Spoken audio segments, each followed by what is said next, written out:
Jackets lose 4-1 to the Edmonton Oilers because the Jackets decided, hey, let's give Connor McDavid and Leon Draisaitl 3 power plays in the first period and then not show up the rest of the game. They had a bad outing against Philadelphia. I was like, okay, this game is going to be a response game. But no, there was just power play, stupid stuff they were taking. The Oilers have Mike Smith as a goalie. And something that is very well known about Mike Smith is he loves to play the puck. He comes out of the net all the time to play the puck. If I remember correctly, he's actually the last NHL goalie to score a goal, not on himself. So if you're on the penalty kill, where would you put it? If you guessed, put it directly onto Mike Smith, you are exactly what the Jackets did. Not in the corners. Why would you not put it in the area where he is not allowed to play it? This was Corpy's 100th game in the NHL. It would have been nice for the Jackets to actually show up in front of him. Yeah, he didn't have the best game, but he also had the best game against Philadelphia where the Jackets also didn't show up. He had zero support, and he had a barrage in the first period of 3 power plays for the Oilers. He had to play great to keep the Jackets even close to it, and the Oilers were like, yeah, we're the Oilers. McDavid and Draisaitl, we're just going to score. Starting off, though, first period, like I said, the Oilers just got power play after power play. Jackets come out a little lifeless, but that's to be expected. The Jackets' last game was a Saturday. They got their butts kicked by Philadelphia, and they've had a lot of time at home practicing, and the Oilers are coming in off of back-to-back, so the Jackets, of course, looked like the worst team. About halfway through the period, PLD takes a tripping penalty, and the Jackets are on their second kill of the game. And they're doing a decent job at it. There's about 25 seconds left in the penalty to PLD, and the Jackets gets control of the puck, and they send it out of their zone and go for a line change. Well, do the Jackets take a hard shot and send it to the corner? No! It is a slow-moving puck that slowly moves its way towards Mike Smith. Mike Smith has to come out of his net to the hash marks to get the puck. That's how slow it was going. He gets there, sends it up the ice. Connor McDavid's at the blue line being Connor McDavid. He bumps it over to Leon Draisaitl. James Neal has now gone to the back door. Draisaitl puts over to Neal. Neal one-times it past Korpisalo. Oilers lead 1-0. You put a slow puck into the wheelhouse of the most active goalie in the league. What did you expect to happen? He saw you making a line change and went, I can be active. I'm going to be active. And now it's in the back of the net. Coming near the end of the period, Jackets are once again killing another penalty. And just as it's expiring, the puck's behind the Jackets net. They put it out front. Ryan Nugent-Hopkins tries to take a shot, but Corpy's right there. Nugent-Hopkins gets the rebound back, slides over to Draisaitl, who nobody is covering. He one-times it past Corpy.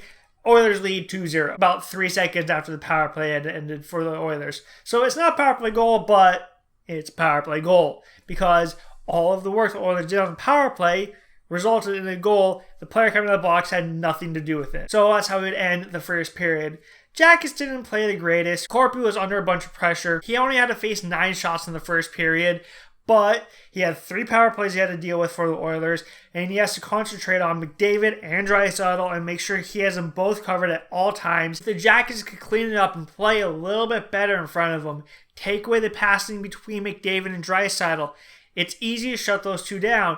You can tell because the Red Wings did it the night before. And once you shut down McDavid and Draisaitl, there's nobody left on the Oilers that can score. They have no depth at all. So if the Jackets can do that, they'll be fine the rest of the game. Just play smarter. Play with a little bit of pushback. Come out for the second period, about a minute in. Oilers are coming up the ice. And as the Oilers are coming up the ice, the Jackets apply pressure. They make some hits. But the puck keeps going to the next guy. Eventually, it's in the Jacket zone. New options below the circles. He throws the puck at the net. It's laying in between Corpy's legs. Jujhar Khaira is just driving towards the net. And as he's stopping, he hits it with his foot. It goes in the back of the net. Oilers lead 3-0. A couple minutes later, Jackets have a good push up the ice. They have the numbers deep in the offensive zone. Borkström has the puck. He tries to center it out front to Wennberg, but it's a horrible pass. Wennberg's left-handed. Where does the pass go? To the right side of Wennberg. Wennberg tries to corral it. He can't. Oilers pick it up. It's a 2-on-1 up the ice. Okay, it's Zach Kassian. He's not the most skilled player. Gallagher calls the one back. But it's Draisaitl. Draisaitl. Cover him. Gallagher lays down, trying to take away the shot. I don't know why he did it. It opened up the pass to Draisaitl. Draisaitl is about 1,000 times better of a hockey player than Kassian. Let Kassian take the shot. Corpy's lined up with him, but Kassian goes, "You're going to allow me to pass to Draisaitl? Here you go." Gives over Draisaitl. Draisaitl puts in the back of the net, and the Oilers lead 4-0, and that would be the last we would see of Corpy for the night. They would pull him and put Elvis in, and he would play his first game inside Nationwide Arena. He didn't even get any preseason games in Nationwide. Not the way he's probably expecting to play his first game at home, but he's in. And I think it was a little bit of a wake-up call for the Jackets. They seem to playing a little bit better, getting back a little bit more, picking up some more of the rebounds. Elvis made some huge saves. He was great for the rest of the game. And the Jackets just went, "Oh yeah, we gotta play hockey, that's right." And I think it just started to snowball for them a little bit. But at this point, you're down 4-0. At any second, the Oilers can go, bam, Connor McDavid got a goal.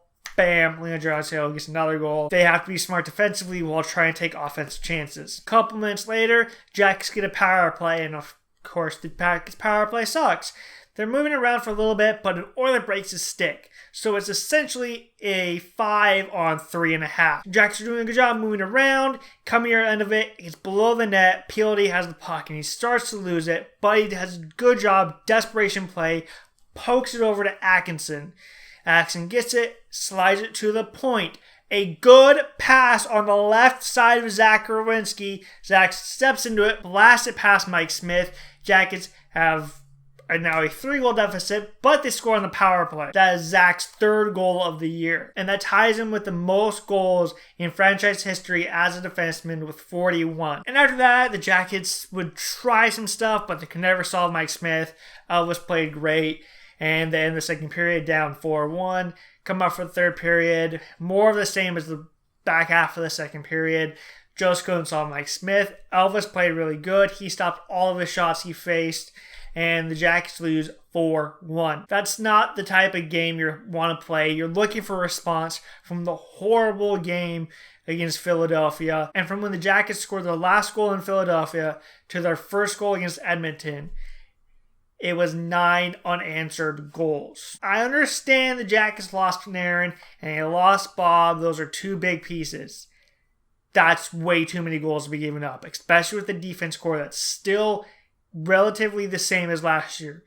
The only difference is Gagarov's in there now. He's better than what the Jackets have had in the past. The Jackets need to figure out what they're going to be soon. Are they going to be a team that tries to surprise teams and make the playoffs and try to make another run at this, but don't give up your first, Jarmo? Or are they going to be a team that tanks and goes for the first overall pick? This is a super strong draft. They need to decide soon what they are and what they want to be. So until next time, when the Jackets play the St. Louis Blues, click like, subscribe, all that fun stuff, and until then, I will see you later.